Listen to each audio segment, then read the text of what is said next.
Hi, it's Mark Dom from the Photoshop team here, and we wanted to give you a sneak peek at some big improvements coming to the Camera Raw plugin. That's going to be part of a big Photoshop update coming out soon. The Camera Raw plugin uses data from your camera's RAW format to give you a full-fledged editing workspace to process your photography with total creative control. Now let's zoom ahead and see what's coming.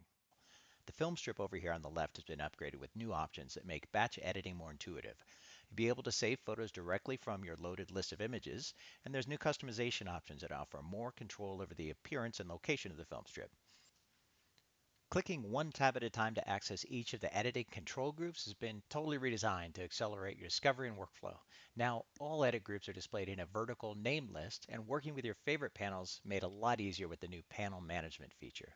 The tools have also moved from the top of the screen right here next to your editing controls, eliminating like a mile of busy mouse tracking that you used to have to deal with. The new crop tool combines previously separate tools into a single panel for faster editing. You'll see presets, you can change the orientation here, and there's a bunch of new crop overlays to choose from and customize. And finally, the curves tool's undergone a total transformation to make your channel adjustments more intuitive with background gradients to help guide your settings and new options to copy, paste, or reset settings. Flipping over to parametric mode, you can now interact directly with the curve too.